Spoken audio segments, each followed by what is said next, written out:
Hey, what's Hey, going on, what's up? everyone? Oh shit, I'm mirroring myself somewhere, I think.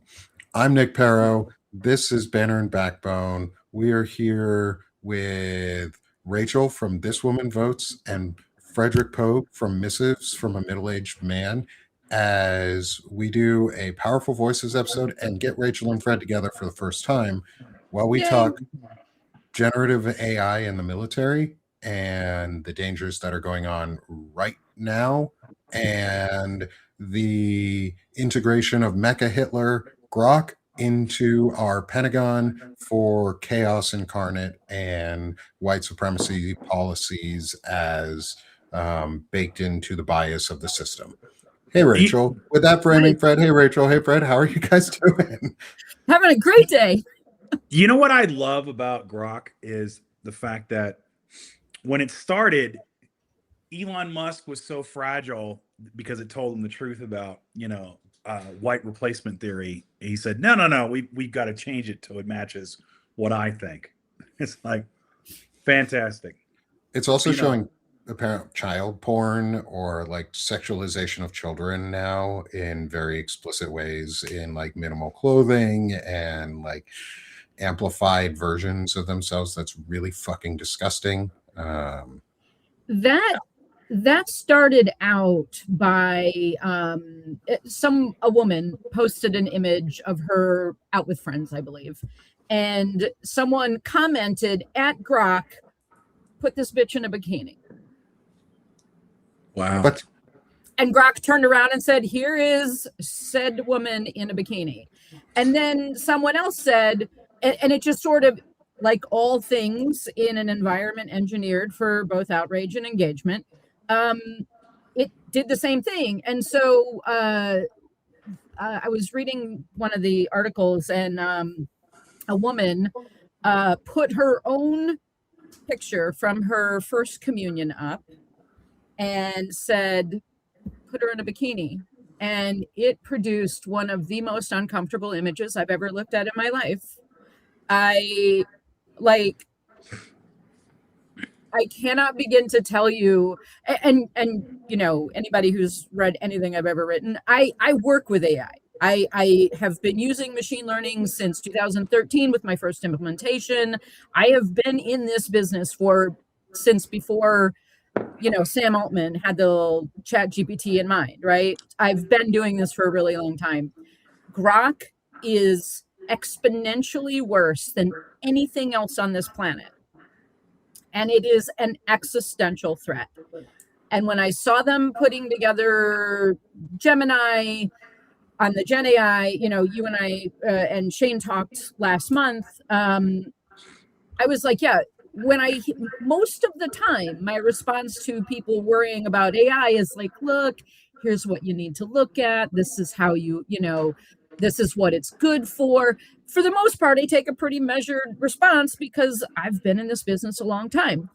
But when I saw it go into the military, I was immediately like, oh, hold on. Emotional fluency in a high stress environment is dangerous. This is dangerous. But when I saw the piece on Grok, when I saw the release on Grok, and by the way, most of media is not treating this as anything other than a procurement event. Like Yeah. it's just procurement. It's just military procurement. Fox Business did a little, like literally just a reprint of the press release. Defense Scoop did a little thing on it. Nobody seems worried about it. That worries me. Well, we've gotten so conditioned in our culture to view that anything that the military procures or does is seen as a good or benefit to society, when Right. most of the time it absolutely isn't. Yeah. And I reference this thinker from the 1960s, Thomas Kuhn, all the time. He's one of the when I studied him in college, he was one of the had a profound impact on me and a lot of the phrases we use today come from Kuhn, which is, paradigm shift, all of this. Mm-hmm. And the big central thing that he did was he said that it's this notion that science is value free, right? Because a Right. That lot is of us neutral, think, right? that a lot of us think that we have this sort of Star Trek kind of awe around science, even on our side of the fence, where it's these people with big brains that are in a lab that are just trying to expand the borders, or the frontiers of human understanding. And that's not really how it works. Like, a lot of times it has a political component to it. Like, the internet was developed in the DoD. Yeah. Yeah. And DARPA. I did a whole thing right, on Yeah, it last week. DARPANET was the original. Yep. right. And so a lot of these things that have come out have been for other purposes. And now what we're seeing, and so again, the question that's absolutely not going to be asked by the media, which is most of it is corporate owned, and thus, because they want to maintain access, state run at this point, de facto state run by a fascist Trump regime. They're absolutely, to your point, Rachel, they're not going to question it. Like, they're going to just say, oh, wow, isn't this wonderful? But yet I have friends like yourself that have worked in sort of the AI space before it was AI. I had a friend of mine, he wrote a paper about the future of AI in the 90s when he was at Johns Hopkins. And he's been in computer science since then. And he works with Gemini, and so does his wife. And they talk about, like, yeah, it's getting demonstrably worse, because it's literally just they've reached the end of what we can it can pull, and so it's just regurgitating, and it's just creating churn and recycling the nonsense. Yeah. And you look at Grok, who is in Twitter, which, God, what that's turned into. What a cesspool. Right. And so you want to give, to your point, you want to give this to our military, where they have to make real-time decisions, real-time life and death decisions on a system that at times just lies to you, because it can't come up with an answer. With emotional fluency, right? I mean, that's part of the problem, is it lies with this bold confidence in kind of the same way that you see some of the most compelling political characters, right? They can stand on a stage and look you dead in the eye and lie to your face, and everybody's just lapping it up because. Can you give me an example? I've never seen a political figure in our politics lie to the American people. I mean, look, No. I don't need to get never. I've never start seen with that. Charlie Kirk.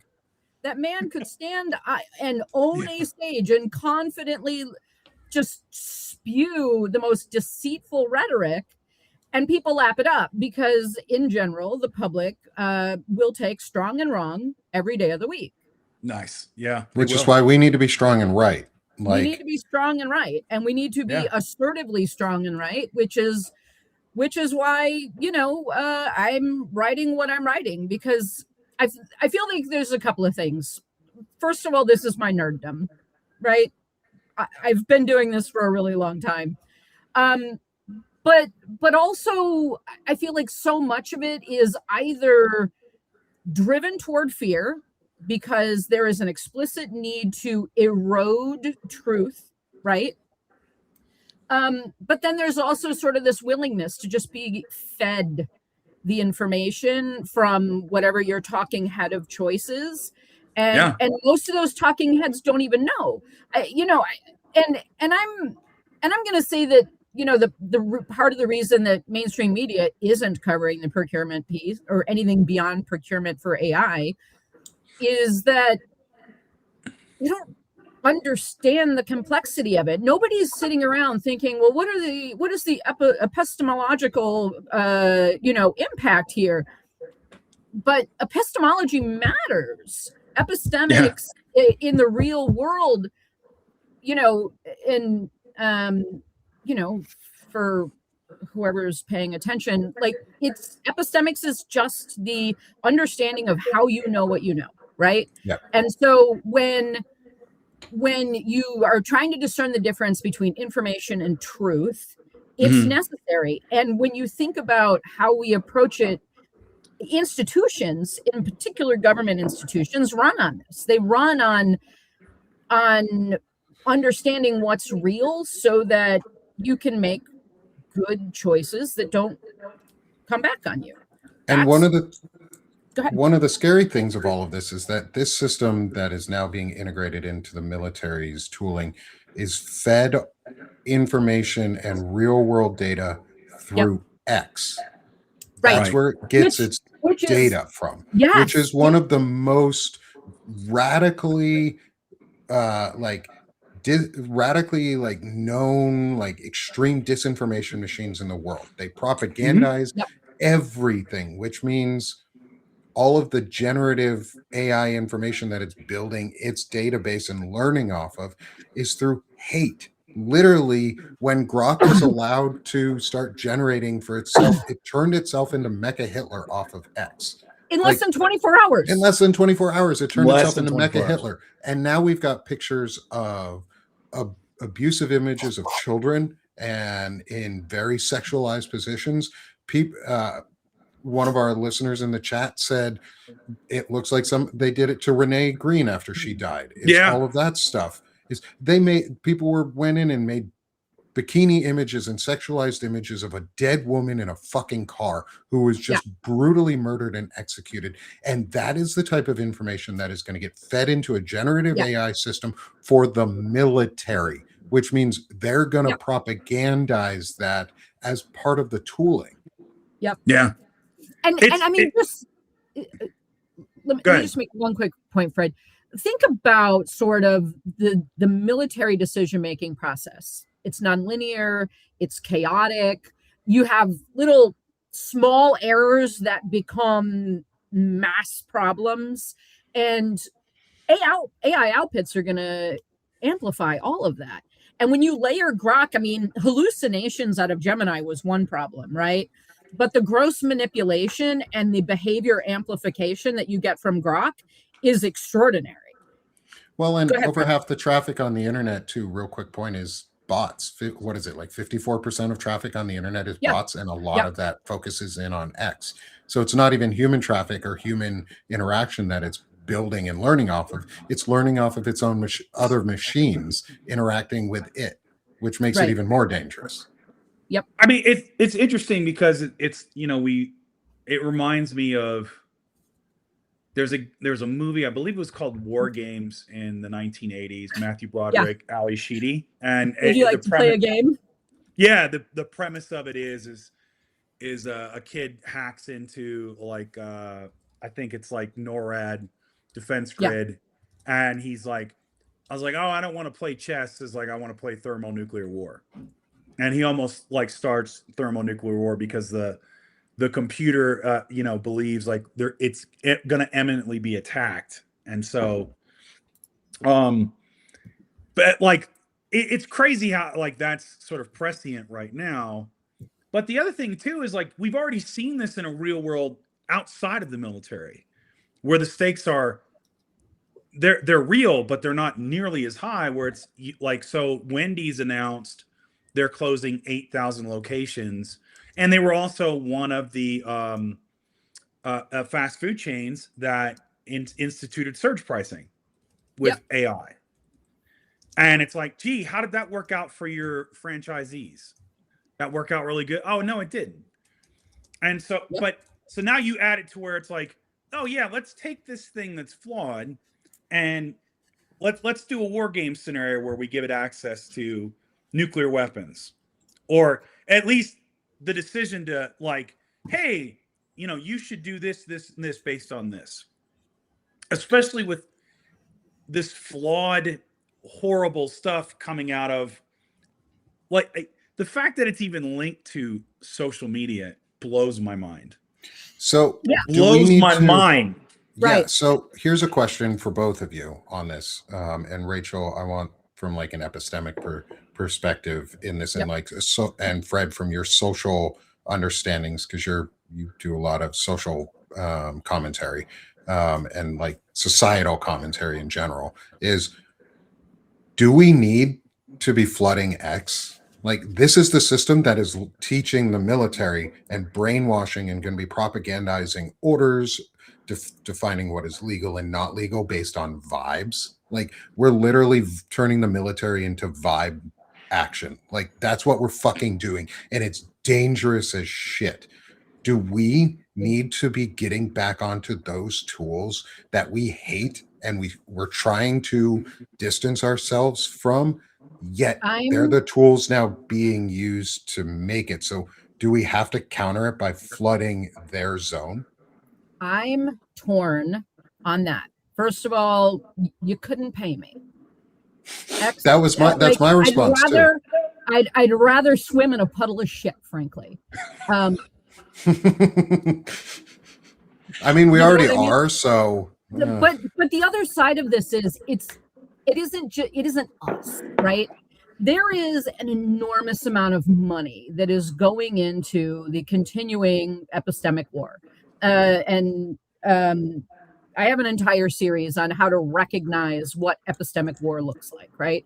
And the reality is that the right has an entire. I think you either saw or shared my piece on when X enabled location and made location visible, right? Yeah. Like what you have to realize is that 70% of MAGA influencers are not American. Little blonde MAGA Barbie from Texas is in fucking Russia, yeah. right? Yep. That is explicit epistemic warfare, and the entirety of the Grok platform or the X platform is an epistemic war engine, right? So So in order to combat that, we would need an equivalent force on the left to flood the zone, and that costs money, and it costs resources, and it costs time. Those aren't real people. Those are just bots generating bot after bot after bot. They're literally self-replicating bots. And at the end of the day, the left is not spending that kind of money on what needs to be done to take that platform over. So I wouldn't bother. okay. I mean, if I had That's a fair response. $1 billion, that thing would be flooded. That's a fair response because bots are expensive, and I see people keep saying we need to have bot farms. Basically, Yes, realistically, yes, we do. But I yes. don't have $1 million to a month to run a bot farm No. because that's what it fucking costs on a low Right. end. Like they're not cheap. They're The not fact cheap that because nobody in the Nordics has decided, you know what, screw this goddamn America. Why haven't, you know what I mean? Like someone on the legitimate left, someone who provides social safety nets, who understands what's going on, but they're all like, well, that's not our business. That's their business. I think that, and again, this may be my, Mhm. sort of simple country way of thinking about things, but I think the thing that is going to run into these techno-fascist billionaires is reality. So, and where I'm going with that is this: is like one of the things with AI that's been promised to, in order to sell it and to get all the money to pump into it. Same thing with cryptocurrency, and you saw this with driverless cars and Neuralink and blah blah blah blah blah. It's like this is going to take us to Star Trek. This is going to take us to the cashless society, the utopia, the next involvement of, or the next evolution of humanity, and it simply hasn't. And while that may change in the future, in the short term, it's not. So like there was an NPR piece that came out today, like the other day, and it said, and here was the propaganda, and this is part of the media literacy that other countries are now teaching their kids, teaching their citizens, is they said the US had a robust growth at the end of the year for the economy, right? But if you dig into the article outside of the title, it is from the Commerce Department. What was that spending? AI spending, AI spending, and pharmaceuticals and healthcare spending, because all that went up before the ACA dropped or as it dropped. Right. So that's not really economic growth. And the thing about it is we've reached this place where, hey, good times are coming. They're coming. And it's just not there. It's not going to happen. Or you have this generative AI and it says, well, Grok says it's this. And it's like, Sure, but it's not. Yeah. And it's not. And so what's increasingly happening, and you've seen this in the propaganda that's fed to us, is you have like what Rachel Maddow called there's Earth One, and then like MAGA Earth. That's completely fucking delusional. They have long since passed and left the empirical, the known reality.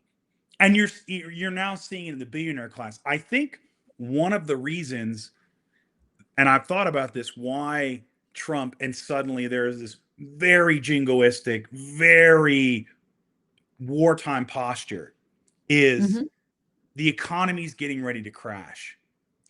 And the thing about fascism is you have to deliver for your side. Trump is not delivering for not only his base of support, soon he's not going to deliver for his billionaire backers, because this just happened. Heather Cox Richardson pointed it out. So Spotify has stopped taking money and will not run ads for ICE recruitment. Right. So again, like they got $130 billion. Their advertising budget is insane. So they're willing to drop a lot of money. And even Spotify said, nope. Even with Joe Rogan, nope, can't do it, because consumer spending still makes up the biggest majority of the economy. And that's what they're losing, because we don't have. Go ahead. It isn't like we can't, right? Right. Like I stopped I stopped shopping at Amazon, right? In 2024, I spent over $8,000 on Amazon. Last year, I spent $0 on Amazon. I also made an explicit effort to help my clients get off of AWS and moved them onto better platforms that weren't supporting shitty government, right? But I think the reality is, and Nick had mentioned sort of this idea of like, you know, a big chunk of what I'm writing about this year and intentionally taking on this year is white supremacy. And whether you're white, black, indigenous, male, female, we are all slaves to power. Yeah. The black community has understood their proximity to enslavement. The white community doesn't recognize their enslavement because the chains and whips are money and healthcare and safety. And so we haven't recognized it yet. Some of us, I've very clearly recognized it. But like, if you can't walk away without taking a beating, are you free? Yeah. You know, are you free if you cannot sit in your vehicle, not blocking a road, safely protesting and safely speaking up for your community? Right. Are you free if the result of that is execution because you did not immediately comply with a masked person who is or could not have been an ICE agent, because there have been incidents already of masked individuals dressed up as ICE agents kidnapping people. Yep. So you cannot assume that they are a federal agent because they're not showing their badges. She did all the, like Nicole or Renee Nicole Good is all of us who would have done the right thing. She stood up for her First Amendment right, and she was executed for it. She wasn't doing anything. She was complying with two of the officers who said, move, move, move. She was doing what they said, and they fucking there was conflicting executed direction, and there was all sorts of stuff. And then, so I want to get your thoughts on this, because I did an in-depth analysis with Zev Shalev into the doctored video that was put out on from Trump's Truth Social, where he said, where they show that far away grainy image, and it looks like there's an extra body or bottom of a body in front of the vehicle right as she starts pulling and turning. Yeah. But if you look at the video that's actually there, and that video was processed through Rumble, which Trump's media company has an agreement with and has a lot of Russian backing. And what a shock. What a shock. So here's an interesting question on this. So Trump's social is separate from Grok. Grok doesn't technically learn off of Trump's social unless it is pointed there by, say, links or other things.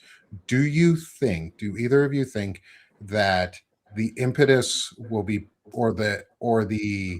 it will be forced in some way where Grok will have to assimilate into a Trump-owned company and Trump media of some sort?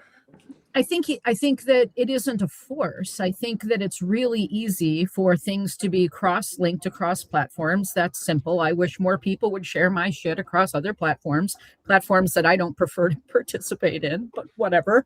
Like, but I think it's going to be voluntary, right? Because Trump has a vested interest in getting their message out to as many people as possible. Grok and X have a vested interest in continuing to spread tyranny. That's how, Elon maintains part of his power. I mean, Elon is a great example. These men are sovereign. They own sovereign platforms. They own sovereign infrastructure. Whether it's Larry Page at Google, whether it's Larry Ellison at Oracle, or Elon Musk, these are sovereign individuals. You should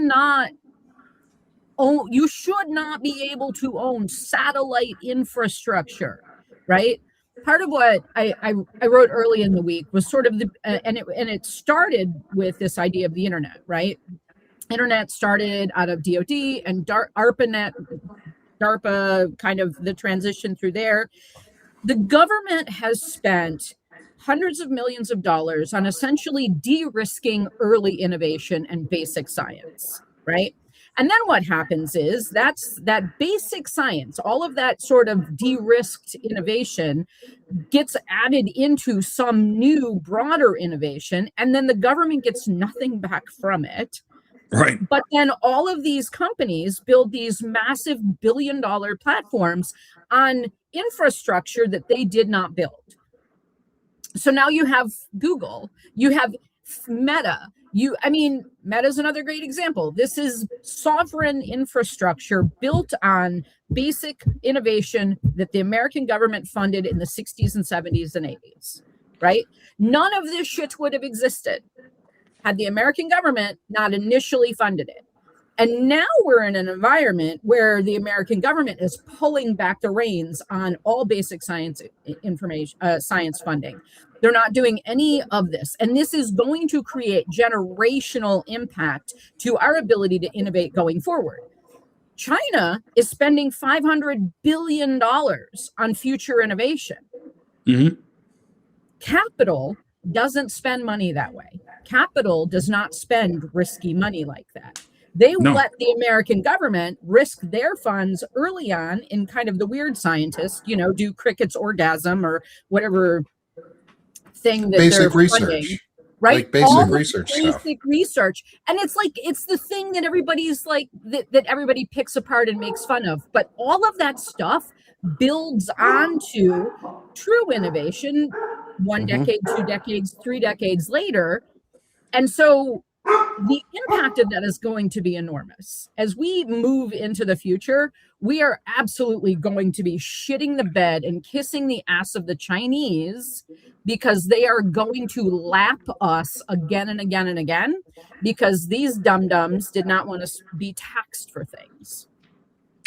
It's fascinating because I think what we can do is we can use the Trump argument, their justification that they want to go into Venezuela, where it's,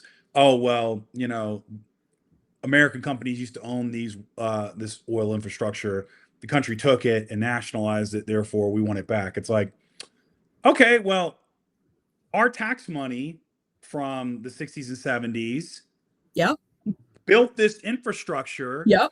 The American taxpayer, you have not paid taxes or given back for that. So technically, we want our stake in it. We want it. We want the satellites. We want the social media. We want this. We're going to take it. We're going to give it we're going to give it back to the American people. Yes. So the thing about it is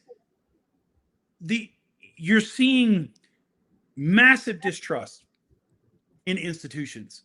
Yeah. And the only thing that they had before was this, hey, just trust us. This is going to work out, right?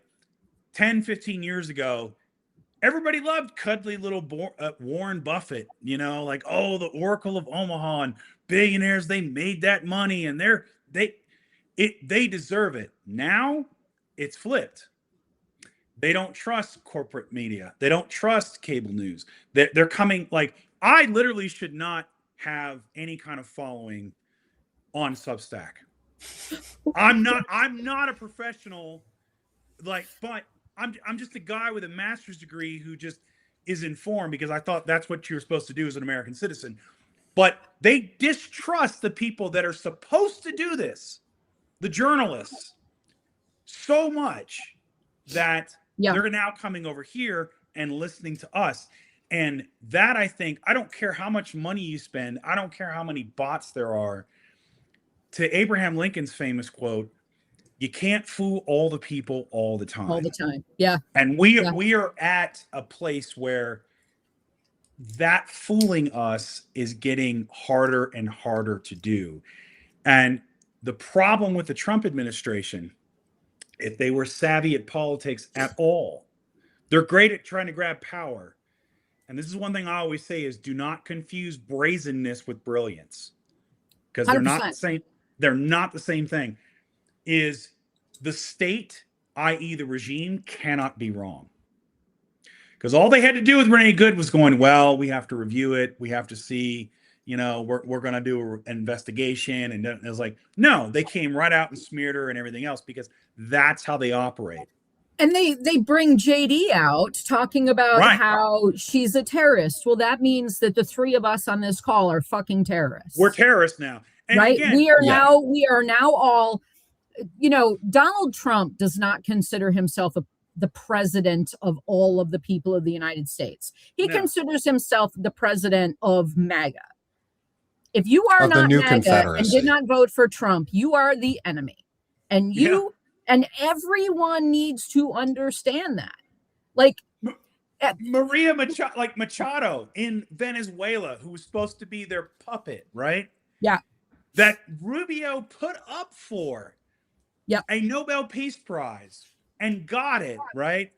Hey, we have the pretext to go in and remove Maduro and all this other stuff. Trump didn't want to nominate her because again, this is how fragile this narcissist is, because she didn't give the Nobel Peace Prize to him and refuse it. Yeah. You can't make this up. And now she's supposedly traveling to Washington to give him the Nobel Peace Prize. So it's like, please put me in power. Please let me be your puppet. The thing about it is what I think where the Renee Good murder is going to be a tipping point is the video got out there.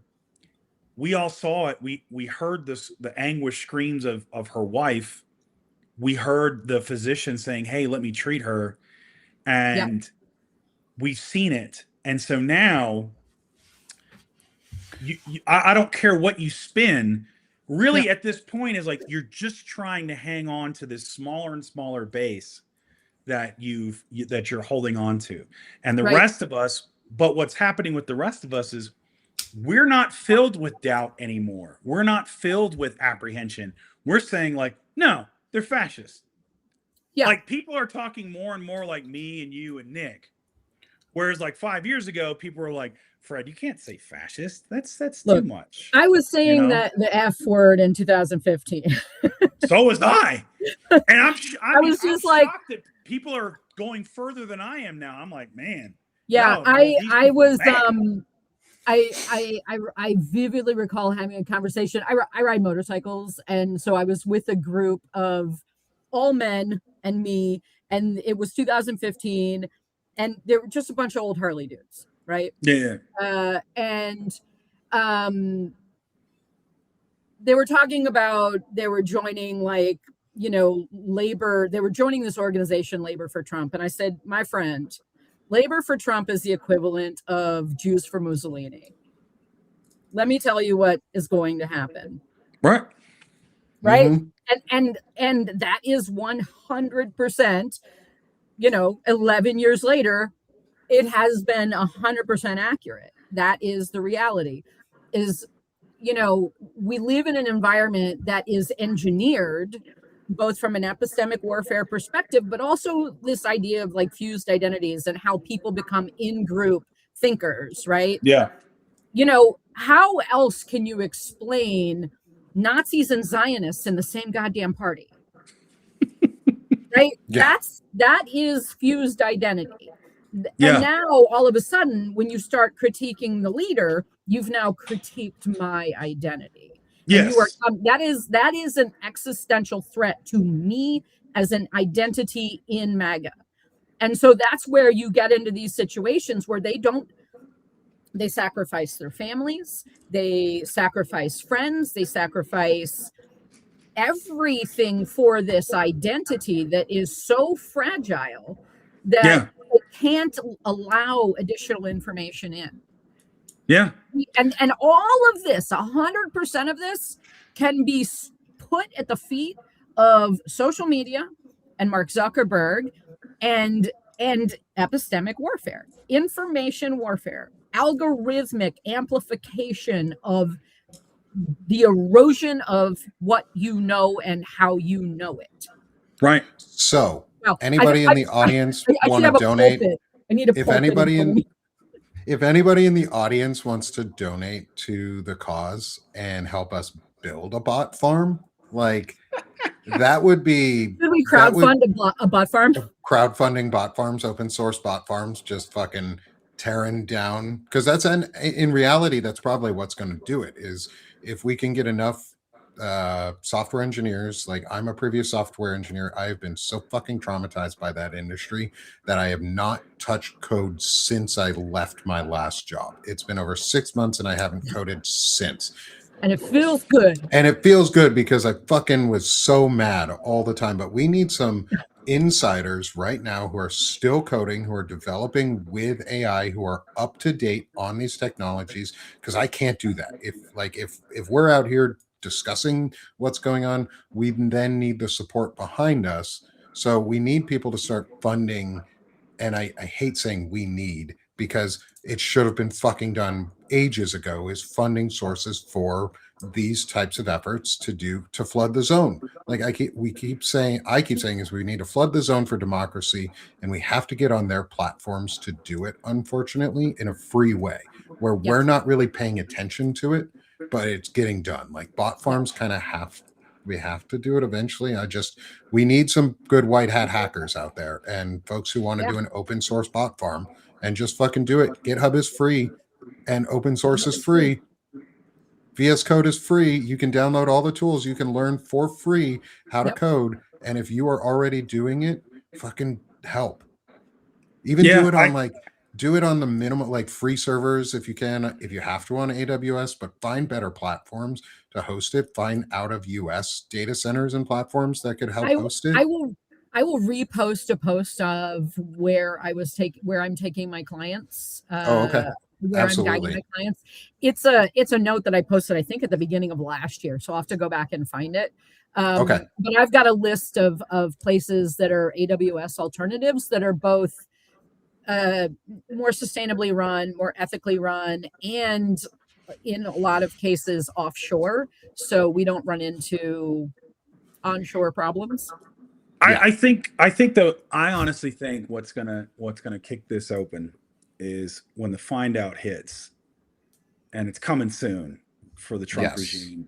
And because it's interesting, I was talking to a friend of mine last night, and I've been thinking about, like, how did Germans feel like after World War II?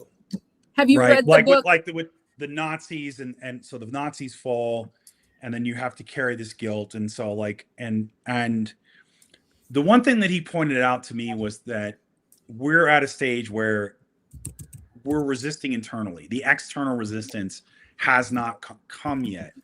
But I think with Greenland, which if they annex or they do whatever they try to do with it, that absolutely will come. Now, most of us, because again, they talk about this in very basic terms where it's like, oh, we're going to shoot at each other and everything else. It's like, That's not really how Europe gets down. What's going to be fascinating is when they start seizing American companies and their holdings, which are now international. When they start seizing like certain Americans, billionaires, and their assets. Oh, it's like, oh, well, we're going to seize this. Or the first country that arrests Mark Zuckerberg or that arrests Elon Musk. Well, and they say, France okay, has talked about it. France Yeah. has talked about arresting Elon Musk because They he's should. been. He's the problem comes down to most of these countries are in a very precarious data sovereignty position. On my This Woman Votes Substack, I talk a lot of, I'm all like, politics and what the fuck is going on.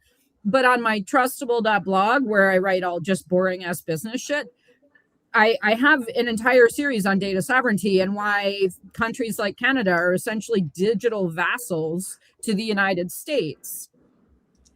That's the problem they're going to run into. Yeah, and I think, but I think there's going to come a certain point where, because I think what's happening with a lot of the elites and a lot of the leaders now, is they're just hoping this will go away and that we can get back to some semblance of normal. And the problem with the Trump regime is they will keep pushing and pushing and pushing because that's what they know, because the state can't be wrong. They can't be wrong. Trump can't be wrong. So again, this happens, the murder of Renee Good. There's no investigation. There's none of this. We're just going to push. We're going to push and just keep going. We're going to label her a terrorist, and that's what's going to happen, and we're not buying it. So I think they're going to push on Greenland.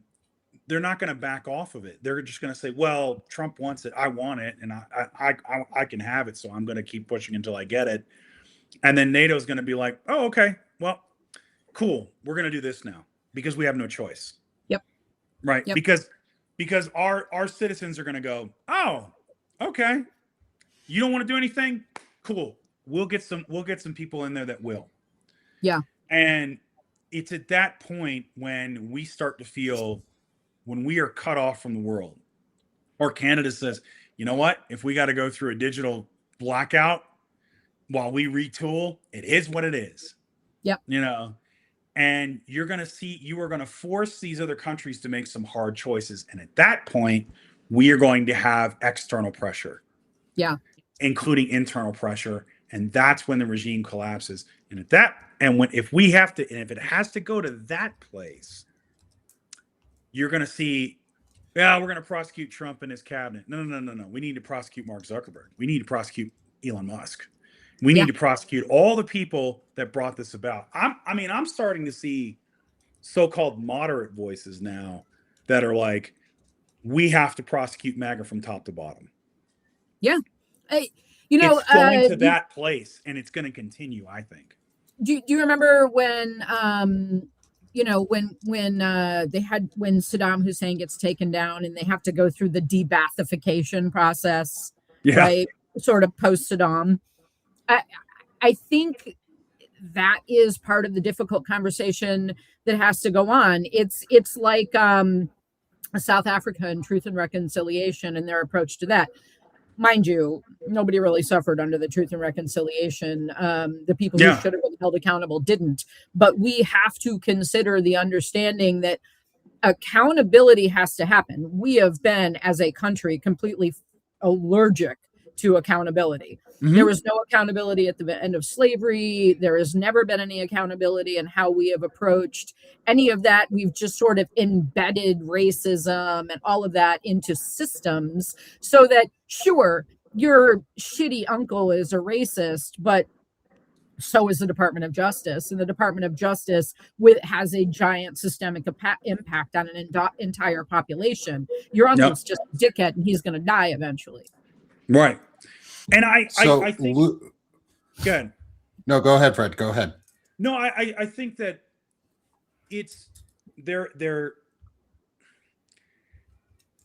is a where you can measure it out almost, right? Like figuratively. That if you add in the pain that we're going to suffer. Yep. the tyranny we're going to experience, and the fact that literally none of this needed to happen, not the economic woes, all of this. If you make us go to this, and especially what we're going to have to do to remove you, if you make us go to that extreme, I think the whiplash from that, people aren't going to want just like, let's have a commission. Right. Let's have some testimony on the record. We're past that point. There's going to need to be a war crimes tribunal. Yeah, it's going to be that. We did that. We tried that. That didn't work. So now we're here. So unless you're gonna have people go to prison, like my fear is, are we gonna have Nuremberg or are we gonna have the reign of terror under Robespierre? Like that's the concern I'm going, because this will end. You can't hit your wagon, point, right? Yeah, there's especially when the Epstein files come out and it's like, dear God, you guys have been carrying water and providing cover for these assholes, and they've been allowed, yes, and they've been allowed to do it much longer because you've carried water and you've covered for this, and then you add in all the other stuff. Yeah, I think that there's not going to be, well, because Marjorie Taylor Greene's she's already done the first one. I was duped. And Lauren Boebert's starting to do that, right? They weren't duped. You willingly went in. Chose proximity to power. Every last one of these people can go fuck themselves with a hot poker.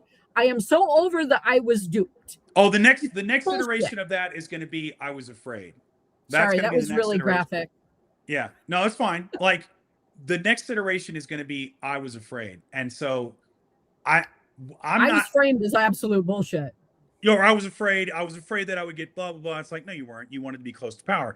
So the thing about it is, when this ends, and it will end, because Trump is an 80-plus-year-old dementia case, and he's JD Vance and these other people are not going to be able to hold this together. But it's not going to end with him. I think that what his end, and I continue to argue, I don't think that old man is going to make it to the midterms. I don't think I don't think he'll make it to 2028. Really, I hope he doesn't make it to the midterms, to be totally honest, because then constitutionally, because I still believe in the use of our constitution, and that we should be framing our discussions around how, we have a democracy, and that's what we're going to move forward back into, maybe a better one, hopefully a better one, realistically a better one. But if he does pass away, I hope it happens before the midterms, because then JD Vance is forced into a full constitutional term of a presidency and can only run one more time, or could only ever be elected once after that, because he would have already served a constitutional full term, because it's over 2 years. So if this old man is going, which we all know he is, just when is the question, is I hope it does happen before the midterms, because then Vance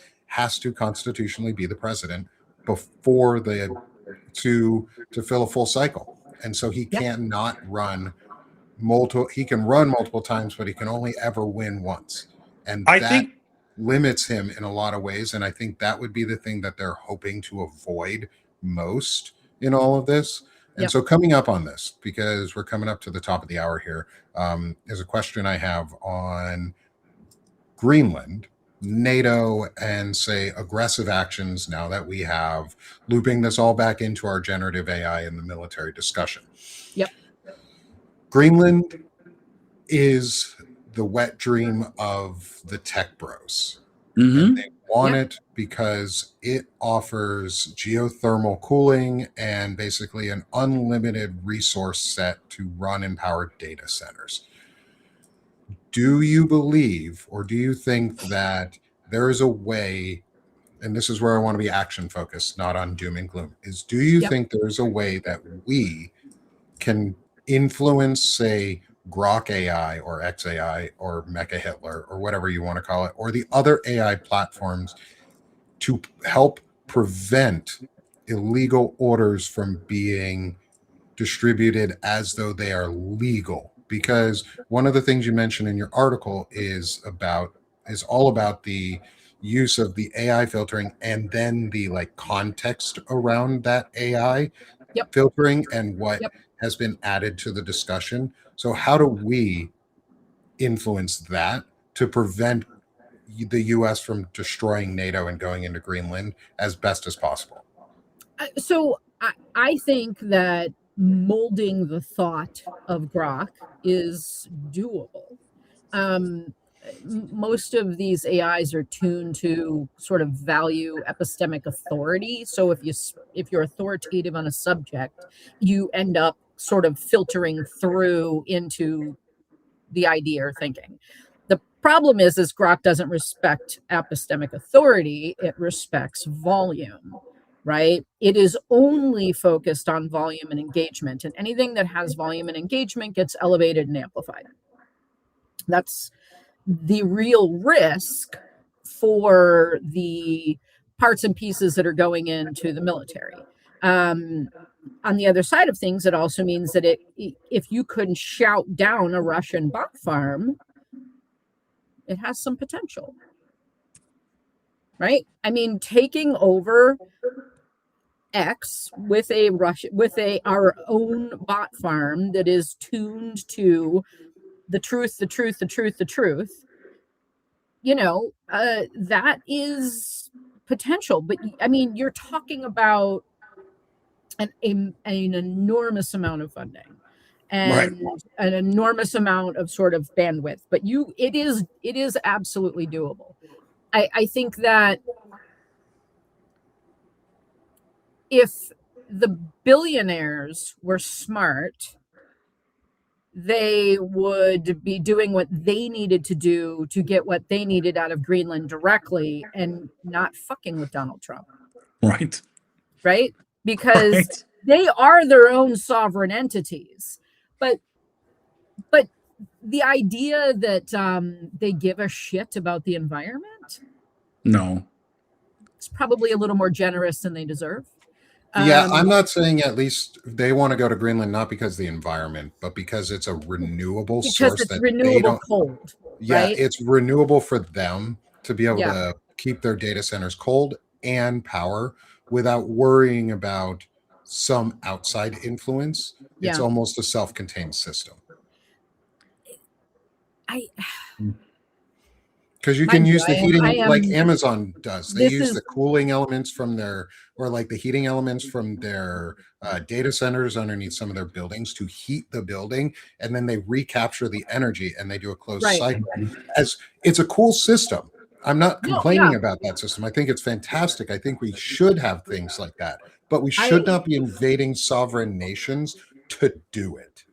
Right. I mean, Well, We should be doing treaties on governmental entities, and this is where I think you are really making the point, Rachel, is Yeah. national. We have to nationalize certain industries because they should not be privately owned. Defense should not Nobody be should privately own owned. sovereign infrastructure. Yeah. Nobody should own No. sovereign infrastructure.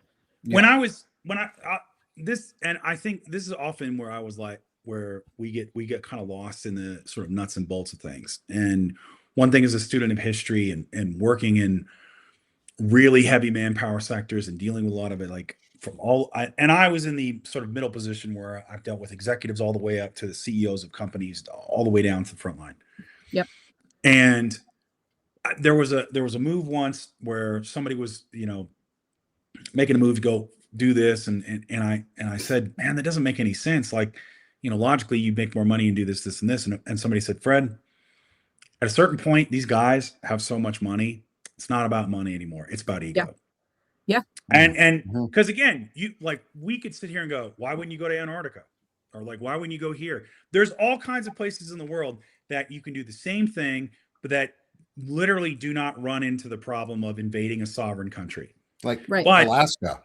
Right. Yeah. I mean, you could go like all kinds of places. But it doesn't have the geothermal effects that Greenland does. There's a specific thing that they want. But from to it. Rachel's point, you could buy this and do that. The thing about it is it's about ego. Like, oh, Yep. I got the most powerful man in the world to do what I want, Yep. and to like, like Elon Musk is long since stopped. Like, I want to be known as the Tony Stark and advance humanity. It's like, no, he just wants to do K and have a bunch of kids and, flex and like have people like fake bots adore him on social media. It's pure narcissism. Yeah. Mhm. And and the problem is, like, for us, we say, man, it can't be that simple. Like, it can't be that, because the stakes are so high. And it's like, yeah, that's It why is these that. people, to Nick's point and your point, Rachel, they shouldn't have control over these sovereign systems. They shouldn't have this much wealth to have this control over us, because when one of them loses it, or multiple, they put the whole world at risk. Right. Yeah. It can't be like, yo, man, the guy who's running, X, is, the Secretary General of X is acting like an idiot. Well, let's replace him and get another Secretary General. It's like, we're not going to do any of that, Right. But we don't have that. And that's the problem. I think what's changing, though, and if there is a glimmer of hope, people they're starting to understand what this threat is. Yes. It's Right. not about parties anymore. It's about us versus them. It's about it's about billionaires versus everyone else. They're starting to see the whips and chains. Yeah. Right. They're starting. And- yeah, and exactly. That's Yes. what I've said this before. I'll say it just kind of in closing.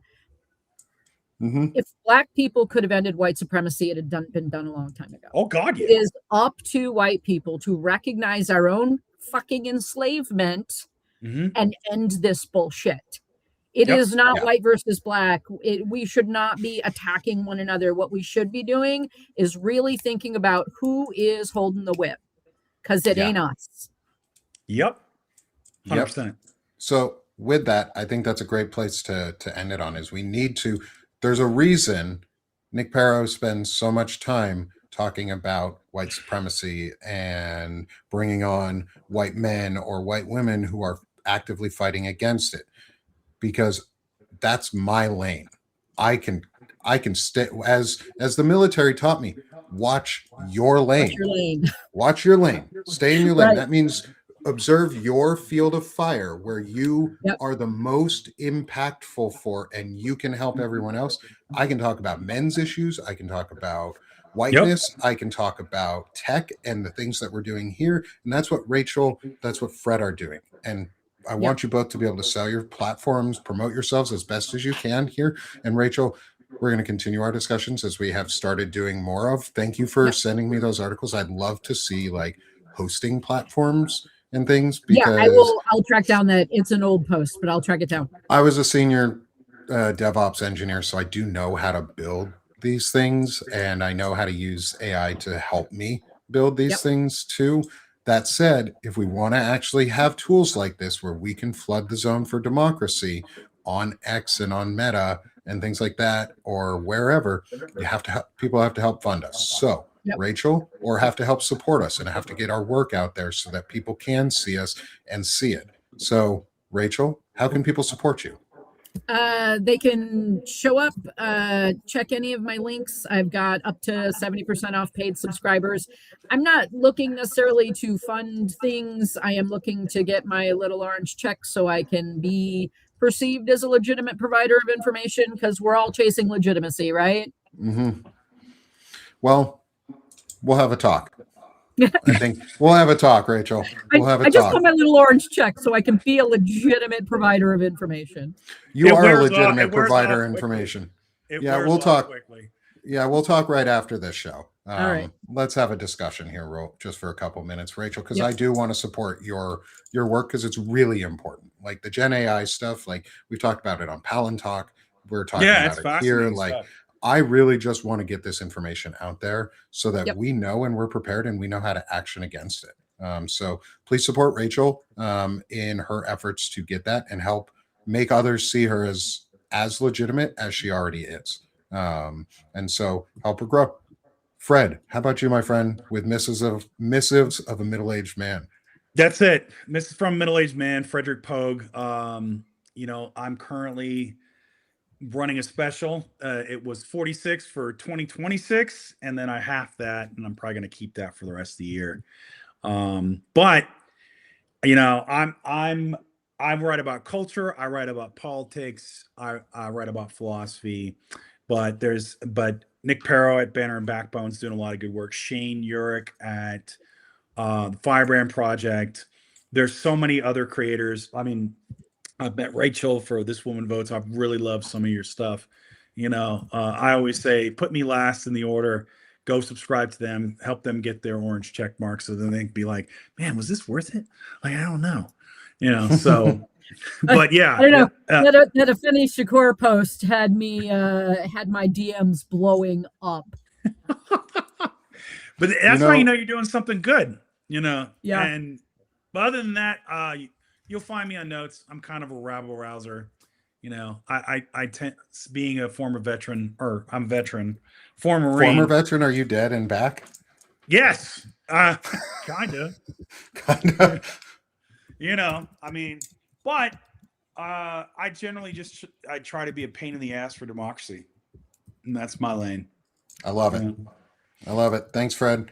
And finally, support Banner and Backbone so that we can help do some amazing things, put these shows together, get creators things like orange check marks, and spread their content, and have some incredible interviews. If anybody is a paid subscriber to Jen Bud or has a contact for her, I would be glad to reach out, but I'm not a paid subscriber, so I can't DM her here on Substack, and I don't currently have a way to reach out to her. But if anybody is and wants to, I would be happy to bring Jen Bud on for a discussion around ICE and white supremacy built into DHS in that system, because I think that's super important. And things like that can happen here on Banner and Backbone. So help me build this so that we can get more folks out there and build voices and build the new media sphere that actually gets the truth and spreads content in a quick, efficient, and meaningful way. So thanks everyone for being here on this extra episode of Powerful Voices this week, with Rachel from This Woman Votes and Frederick Pogue from Missives from a Middle-Aged Man. I'm Nick Perro. This is Banner and Backbone. Thank y'all. Have a great weekend.